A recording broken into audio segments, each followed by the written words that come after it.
Kevin, it's Christmas time. I figure for the listeners, we give them the Christmas double. We have the Liv Morgan, our discussion on that, which is, I believe, is dropped by now. And now today, just some general fun topics. It's Christmas, nothing too deep, nothing too heavy. Well, then again, the Hogan one is very deep, very spiritual. We'll get to that. So, Kevin, how you doing, pal? Oh, I'm great, pal. Merry Christmas to everyone. Happy holidays. How are you doing, pal? Pal, I'm fantastic. Bit sleep deprived, but all good. We're getting by. Yeah, me too. By the sounds of what you're telling me off camera, Yeah. you're a bit busy right now, pal. I don't know how much you want to let the listeners know on that, but yeah, Kevin's a bit, bits happening in the life of Kevin, pal. Yeah, I'm very busy. Trying to maintain like a million different things. Trying to eat right, hit the gym, and working like 12-hour days. Oh Working God. 6 days a week. Not every day 12-hour days, but some days 12-hour days. Working 6 days a week. Making content for my own channel, doing this podcast. Just trying to maintain family life and all that, personal relationships. It's a lot. It's very overwhelming. It's very overwhelming, pal.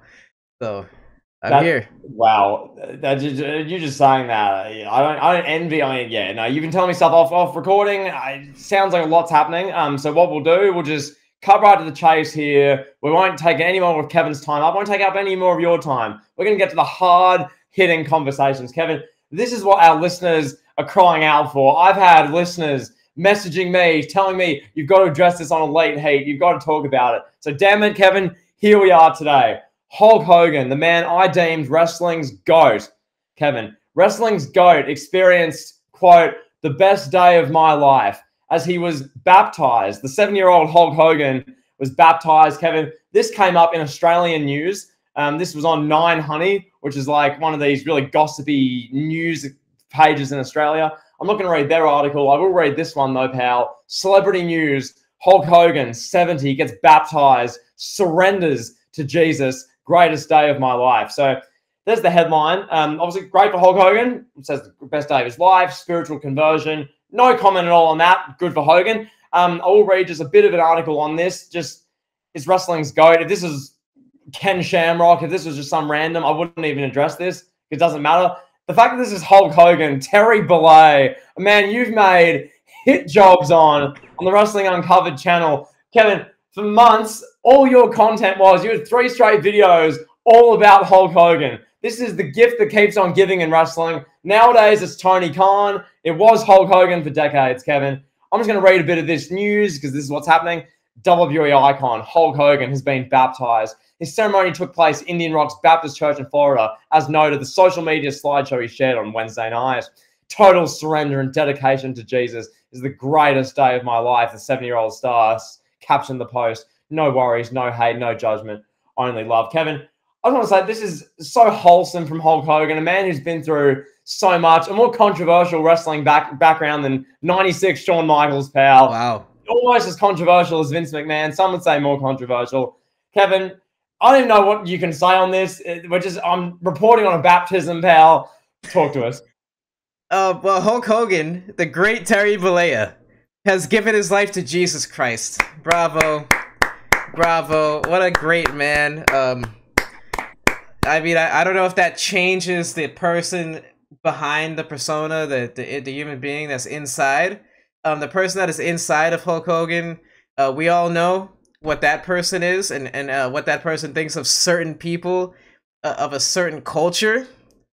And we know, overall, like his selfishness and his political chess moves. So I don't know. I see something like this and I automatically think like publicity stunt. Automatically. And it could be genuine. Good for him if it is genuine. I know during his Joe Rogan appearance when he was on the podcast, he wore a John 3:16 shirt, talked about how he had given his life to God. So I assumed he was already baptized based on that interview. And he used to wear a cross to the ring back when he was running wild, pointing at people and dropping leg drops, pal. Yeah. Pal, I will just throw one question out here before we move on because we don't need to spend 25 minutes discussing this, but yeah. I will throw out one question. And listeners, picture this. Kevin, picture this. How would the trajectory of wrestling, the future, like the history of wrestling have changed if Hulk Hogan got baptized in 1982? How would wrestling be different? If this happened 40 years ago, would there be the political chess, the sick politics, the alleged affair, or the situation with Miss Elizabeth, the stuff with Vince McMahon, the stuff backstage, spray painting the N word on it, no, the NWO on a bus, all this stuff. SummerSlam 05, pal. The tapes, all of it. And nonetheless, I'll park that there, Kevin. Unless there's anything more you want to discuss on. No, I want to talk about this, pal. I want to talk about our old friend Ric Flair. Josh Giddey's favorite wrestler. I want to talk about Ric Flair for a moment, pal. Ric Flair is back, baby. He has the woo wings. He has the woo energy. He's got the woo medical marijuana. He's just going crazy, pal. But he added one more thing. He added a crypto, pal. He has the woo coin. I mean, crypto kind of had its heyday, I would say, like pre-pandemic and then during the pandemic for like 3 or 4 years. Then NFTs had a big boom in 2020 and 2021. I think it's kind of settled down now where it's like, okay, Bitcoin is like the asset. Bitcoin is like the one that you can count on as a reliable long-term thing. The rest of it is all gimmicks, it seems like, just from the outside. I'm not a super expert on crypto. Don't come at me if you are. I'm just giving my perspective as an outsider. I don't anticipate the Woo coin to be making any noise in the crypto market. Just like the Woo energy drink. I don't know if the Woo energy drink is going to be competing with Celsius or Red Bull or Monster anytime soon. I don't know. Whatever. I mean, Tony Khan is funding this, pal, so there you go. Kevin, I don't know if any of our listeners or yourself, maybe, like, does anyone have sources close to Ric Flair or who knows someone who knows someone who knows someone who knows Ric Flair? Because my takeaway from the past 2.5 months, the only takeaway of this, you listed all these different gimmicks, these different things that are just happening now with the energy drink, the wings, all these promotion gimmicks. Was Ric Flair going broke? Like I don't know. He's gone groveling to Tony Khan for a payday and an AEW run. Like, that's the only thing I can think to explain this, Kevin. I'm sitting at my desk. It's 9:45 a.m. I'm watching a video of Ric Flair on some hotel balcony. He's got his like nose thing. He must have had something cut out of his nose, maybe like a skin thing or whatever. He's got this thing on his nose. He's got his sunglasses on. He's doing his Ric Flair gimmick. Woo energy. Five O's for, you know. Whoa, buy my coin. I'm like, this is nearly 2024. What is this? Why is this a thing, Kevin? This isn't 2020. This isn't Logan Paul with the whatever those Bored Ape NFT things that went for like $1 million. That day and age is gone. That was 3 years ago. Those like pump and dump scams, that's sort of gone now. I know MJF did a coin or something like a year ago. That's MJF. This is 75-year-old Ric Flair. Is he going broke? Is that why this is a thing? I don't know, Kevin. What is the real life value of Ric Flair's Woo coin? What does that offer me on a day-to-day basis? That's my only question for that. But I want to say this too, real quick, to address what you said about Ric Flair being broke. So Kurt Angle, I think it was Kurt Angle, said during his appearance on the Joe Rogan podcast, we're just plugging the Joe Rogan podcast all day, pal. He said that Ric Flair made significantly less money than what you would think other top guys made. Because I guess he just got screwed out of contracts at WCW. There's a lot of history on that. But he was like, I think he was on the verge of like going broke around the time like when Ric Flair Drip came out, and that's like really brought him up. So I don't know what's up with it now. I guess he just wants to be on TV, pal, hollering at 18-year-old women. Ego. I mean, fair enough. And Kevin, you asked the question, what's the value of this coin, Kevin? I picture, let's say for yourself, let's just use you for the example. Let's say you're on a date, or you're going around the mall, you're shopping, you're doing your Christmas shopping, you're having a chat to the guy at the cash register, whether you're buying maybe some sports gear, some gym equipment, some, I don't know, buying some alcoholic beverages, you're buying some groceries, whatever. You stand there having a chat to the register person. Hey, how you doing? Yeah, all good. Have you heard of, Ric Flair's Woo coin? Have you? I mean, I got $15,000 of my dollars in Woo coin. What about you? You're missing out. You're trying to sell the Woo coin, Kevin. Of course, this is the interaction they're having all over America, pal. Surely. Yeah, of course.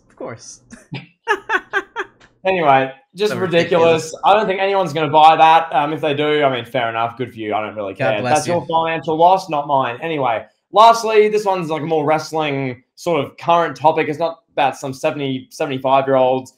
More relevant. I don't know how much I want to discuss on this. I just want to say, based on the segment they're doing Dynamite, MJF and Swerve Strickland look to be finally having a feud. Kevin, finally.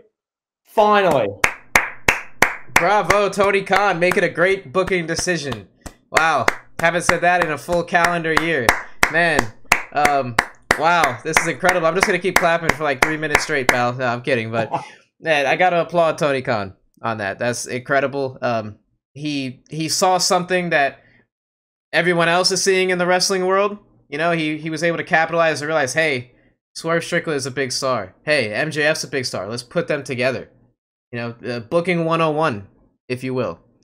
You know, instead of shoehorning in some guy from the indies that nobody's ever heard of, an entitled rich kid, some guy that dresses up like Sting's son on TV every single week. Instead of doing something like that, he took a star A, star B, put them in the ring together. That's good promoting, good booking. Maybe he's putting down the candy, pal. Shout out to him. Kevin, I just love. I mean, in this segment, we're not going to do a full segment review, but it's just that line where Swerve Strickland's like, Max, you have to do tryouts. I sign contracts. You do tryouts. I just sign the contract. I don't need to try out. I'm Swerve. And Max got bothered and did his promo back. Just good stuff. Just objectively good stuff. Like, it should be a fun AEW feud that grabs my attention. I know this past year, MJF and Bryan was like the feud that really grabbed my attention in the first part of the year. That was a really well done program. All in all, great promos, great build-up. Match was awesome in the end, one of our matches of the year. So I'm sure hopefully it'll be the same thing. They can build up to a big match. This is AEW, Kevin. This is what AEW should be. This is what they should be all about. This is what, I mean, I said, you've said, most rational listeners of ours have said, pick a few guys, pick a few main event superstars who are young. They're not like super old. Max, Swerve, whoever. Hopefully not Jungle Boy. A bunch of these wrestlers. Exactly. Pick your wrestlers. The ones who don't factor into that, they can respectfully piss off and go somewhere else. Wow. And then there you go. You can piss off, pal. I'll say this. If Swerve Strickland does not defeat MJF for the AEW title, you and I are boycotting AEW. And we're not going to talk about AEW ever again on this podcast. Matter of fact, you and I, we're going to go out and we're going to buy Tony Khan action figures and we're going to throw them in the trash live on the Elite Heat podcast if Swerve Strickland does not win the AEW World Championship. Now, plug for our big calls show. We say that, or you say that. Let's say that happens. Let's say Revolution, MJF does the Super Max thing. He, 25 minutes, he's acting like Cena. He does his Superman. He's crying. He's like Cody. He eventually beats Swerve. That happens, Kevin. You're like, we're done with AEW. No more AEW. Knowing our luck, as we will discuss in big calls, there'll be huge Tony Khan news. There'll be huge EVP news. But like the next day, we'll have to address AEW right after we do this bit. We'll come on here. We're done with AEW. Never again. And the next day, Daniel Bryan's EVP. The Young Bucks have been fired. Yeah, exactly. Miraculous, anyway. Pal. Well, I guess that's it for this little extra, this Christmas gift. And yeah, we'll talk to you guys on the next one. Peace. Yep. Peace.